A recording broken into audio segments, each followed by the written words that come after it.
Hello, hello. Colin, Yes, Richard. tell me something. Have you heard this? Live from New York. It's Saturday night. Have you heard that before? I have. Yes, I absolutely have. And I have an amended Schultz Ford version of that. Let's hear it. Live from Schultz Ford. It's Banter and Bazzy. You're in an incredible mood. What is happening? I'm angry. Oh, tell me. I'm just angry. I'm just an angry man. You're far from an angry man. No, I'm an angry man. Just ask anybody. Ask Chelsea, ask Danielle, ask Sam. I'm an angry man. Well, that aside, let's talk football. So why are you angry though? Oh, I'm not angry. I'm just. I didn't think I so. need to be angry. I saw an interesting picture of T.J. Watt wearing something on his head. Yes. And I don't remember what it's called. What's it called? I don't know. I don't know the technical term, but they're wearing these helmet padding, big things that look like the Great Gazoo. Kind of. I had a thought about those. Do you have any thoughts about those things? Well, I don't know. I mean, my first thought would be a question. My question would be, does it impair? Is it too heavy? Does it slow them down? Does it impair or impede their ability to play football? Because if it doesn't, and there's only positive to it, I like it, because sometimes, man, those collisions are pretty violent. Well, that was my thought, because they're wearing them just for mini camp, right? And they'll wear them at some points during camp. My thought goes to exactly what your point is and goes a little bit deeper. If they have a regular football helmet on and then they say, okay, why don't we put this big padding on up over their helmet? And that is a safeguard. When you strip all that off, then what are we saying about the original helmet and the safety of it? Like, how safe really is that helmet by itself then, if they're made to put this outer layer off on the outsides of it? Right. And, one of our guests on one of the other shows we do was going to be, and we had a time communication error, but who was his name? What's the guy's name, Colin? The guy that discovered the Bennett Amalu? Yes. And so that would be a great question for him, because, you're right. What does it say about the current helmet? But they're really, I mean, just think about that. What mile per hour collisions would they be with each other? I mean, it's just crazy. My thought on this whole concussion and head stuff and safety of football is this. The advance in the athlete, let me get this straight. The advance in the athlete in terms of bigger, stronger, faster has gone. The advance in the equipment has gone. And it will always be that way.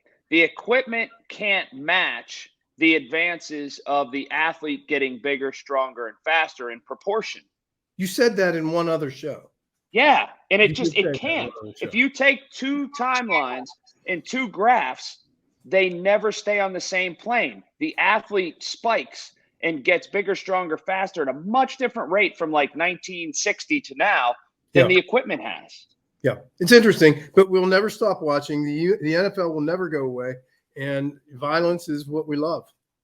Yeah, right? Absolutely. And the Steelers have a violent runner, a guy that delivers it. 244 pounds, apparently, is Najee Harris. Did he gain 15? He's gained about 11 pounds of good weight. There's nothing bad about it.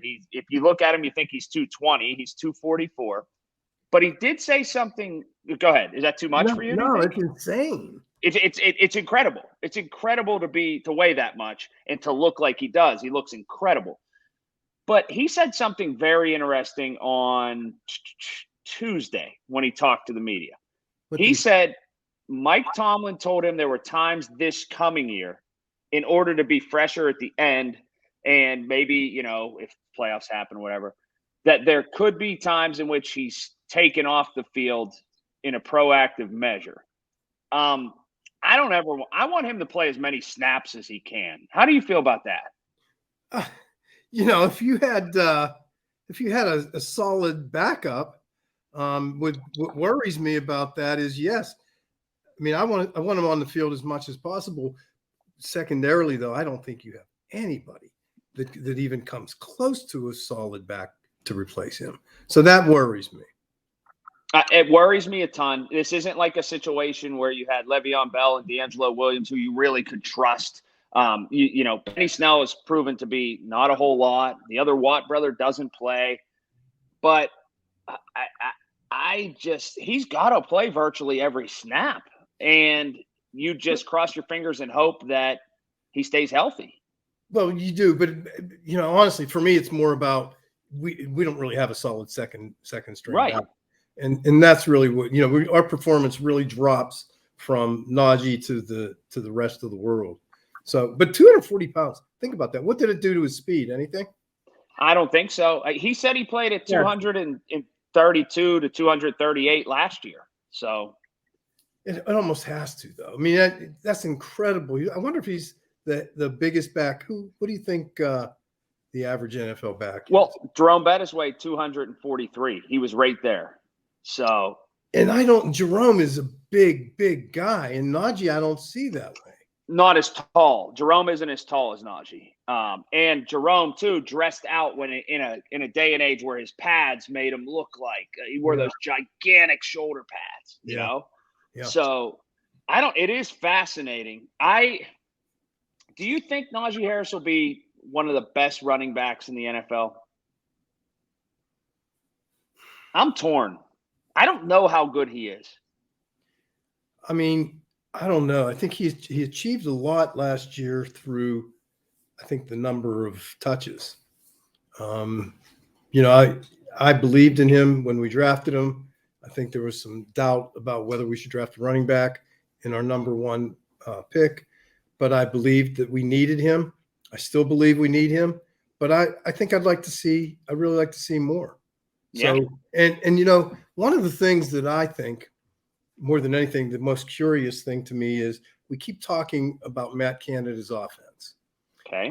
And to be honest with you, if I had to base Matt Canada's resume or hiring on last year, I probably wouldn't give him the job. But yet I keep hearing about how wonderful Matt Canada's offense is, and this suits Matt Canada's offense, and that suits it. But we didn't see it. So I wonder how much of that was really because of the quarterback position. And Ben's taking a lot of heat for a lot of things. And I'm wondering, though, is the lack of production in Matt Canada's offense, is that personnel related or is that the offense? Because I think the way I hear Matt Canada's offense runs is downfield, it's open. And, with that, I think we can do great. It is, but it's predicated on being able to get downfield because there's a threat of the quarterback, not necessarily running, but at least moving around and throwing on the run. And what everybody – and I find it, and I read between the lines a little bit in what you said. I do kind of find it convenient that Ben's taking a lot of heat, but not till after he's out of the building. Like, people are saying things now they were afraid to say when he was around, like inconvenient truths, which is kind of funny to me. But I think that's the biggest part of it, is that the offense can go down the field because there's a threat of things around the scrimmage line with the quarterback moving around. And half of that was taken away because in Ben's later years, he simply couldn't move around all that much. Right. And it amazes me that we assume that we write that as journalists, we write it as pundits, we talk about it. And it's almost a given that we all know that Ben's last 3 or 4 years haven't been that he should have retired. And so when I hear everybody saying this, why didn't we do something? Why did we allow this? If we really thought that Ben was a handicap to our team, I don't believe that Mike Tomlin has that kind of loyalty to anybody if they are not productive members of the team. I don't think Art Rooney, I don't think any of them would keep Ben if they really believed that he was a liability. I think in their heart of hearts, if you gave them truth serum and it all came out, I think they just think they kept them 1 year too long. That was it. Just the 1 year too long. And that was last year. Because and that's hindsight, because the season started 11-0. Yeah, so 2 years ago, yes. Yeah, so I mean the season started 11-0. So how bad of a choice could that have been? But then he came apart, and I don't know why. So that's only something that Ben can answer and the coaches can answer. But I find it amazing that everybody writes now about, it's obvious that Ben's last 3 or 4 years, he just wasn't there. Because he's not around. Because it's Yeah. easy to say mean things about people when you don't have to see them every day. That's amazing to me. I mean, that's what it is. Yeah, it's amazing to me. Do you think he'll? This is an interesting thing that hasn't been talked about. I don't think, Go ahead. and we haven't talked about it. But I don't think anybody around town has talked about it. How do you think he'll be as a Steeler alum? Do you think he'll come back for all the stuff? Do you think he'll be on the field to be honored? Do you think he'll fit right in? How like you always see Franco, and you always see who are some of the other guys that are always around, Rocky Blyer and things. And Kiesel, do you think Ben will just be at all those ceremonies and things? Do you think he'll distance himself for a while? I think I need more information. I think that, some of the things that I see and have heard are that, Ben's got some sour grapes. And so if that's the case, that he wanted to stay and wasn't given the chance to stay. So I don't know. I think time will play that out, but I think he wants to be. His family's here. I think he's going to continue to raise his kids here, and I think that there would be no reason. I mean, after all, look at the guy. They say he's going into the Hall of Fame, first round, first ballot.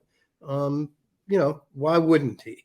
Unless he feels slighted. You didn't see Troy for a little while. You've never seen Jack Lambert. There have been guys that have kind of stayed away. It's just going to be interesting to see Ben not in football pads, flipping a coin at the 50-yard line or something like that. And how quickly that happens, or if it's just seamless that he's doing. What do you think?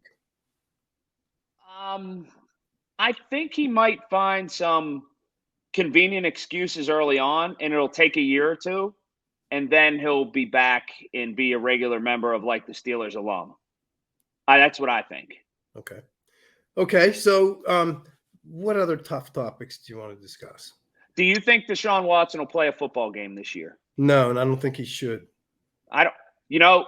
People are coming at. I want to throw this at you because the NFL's often the bad guy, right? Roger Goodell's often the bad guy. I've played this a million different ways in my head, and I've arrived here. What if the NFL is actually taking their time? They're going through all the information. They're interviewing a whole lot of people because they know they got one shot to get this right. And they're actually not in a big hurry because the season doesn't start until the fall. And they learned from Ray Rice's mistakes. They learned from things that happened with the one Sharper brother that got in trouble. And they said, we understand this is such a toxic and an awful situation. And America has absolutely turned on this guy, and rightly so. He's not going to get off scot-free. We're actually going to lay the hammer on him. But we can't get in a case of double jeopardy, and we can't get in a case of doing it wrong. We are going to cross every T, dot every I. We are taking our time. Then we're going to deliver a hammer to him. I think that's what's happening right now. I don't think you're wrong. Really, I can't even imagine the Cleveland ownership. Why would you bring him there and ruin your relationship with your starter for a guy like who is at best he was going to miss at minimum. He was going to miss 4 to 6 games in the beginning of the year at best. Do you know what's going to happen from a football sense? I don't think Deshaun Watson will. How about this revelation? I don't think he'll ever play another football game again in the NFL. So did he get his money already? No. You know what? If he gets suspended, that money isn't his. So it's guaranteed in a way if he stays on a roster and if he's not found guilty of things. How about this scenario, though? They've already ruined their relationship with Baker Mayfield. He doesn't want to come back. What if the Cleveland Browns, Deshaun Watson, gone, Baker Mayfield, gone, they trade for Mason Rudolph? I was thinking that too. Yeah. And Mason has some value probably there. He's played at the speed of the NFL. He understands systems, what it needs. I wouldn't be surprised by that. There's not very many people left, really. Right. They've taken. Or how about this? How about you bring? Because I'll be honest with you, I always thought this guy was a great quarterback. But how about if you bring what's his name? Hasn't played for 5 years. What's his name? Colin Kaepernick. Right? What if you bring him? See, I like Colin Kaepernick. I really do. But here's the deal. He throws the ball. Forget the on-field stuff aside. Would they follow a controversial figure with another controversial figure? in Cleveland. Well, that's a controversial figure that really talks more about equity, inclusion, and in a positive way, right? And so Right. I don't think that would be a bad thing. I think that'd be a good thing. Even if Deshaun Watson stays, right, and he's able to play after a 10-game suspension or whatever, which, again, I don't think he's going to play a game of football the rest of his life in the NFL.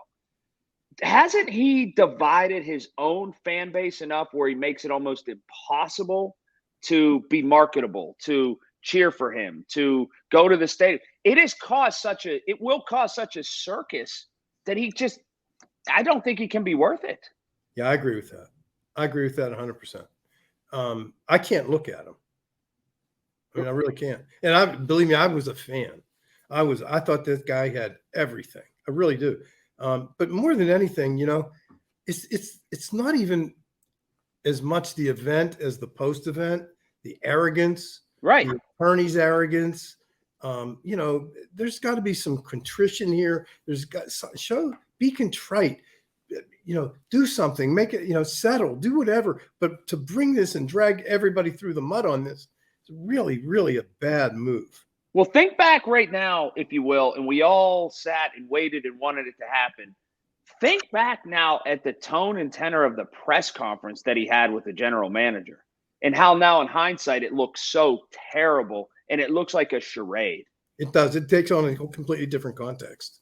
You're exactly right. And you know what they say, time exposes everything and everyone. And I think he's been exposed. I agree. So what else you got happening? Anything exciting? Well, you tell me. With the Steelers, I'm looking for. Oh, okay. Here's one I thought of yesterday, and I wrote it down. People said, it down? You can write I did. I wrote it down. And I forgot to look at the paper. I wrote it down, so it was very ineffective writing it down. People said for years, since Antonio Brown was here, since drama was here, whatever. Oh man, now people are complaining. So right now, pretty much, hey, the Steelers, there's real no storylines. It's kind of bland or whatever. Isn't this exactly what people wanted? Deontay Johnson showed up, right? He's looking for a contract, but he showed up. He's practicing. That is to say, there's no distractions. And now people, I don't want to say they're complaining, but there's no distractions. So it's harmonious. It's humming along, and it seems like it's boring. Isn't that the best case scenario, that it's boring? But here's the great part. It's not boring. Here's the thing that I can't even understand. I'm seeing local people that have a name here, that people know who they are, and they're predicting failure for this team. And I don't understand it. I see this team. I am telling you, I'm standing on it.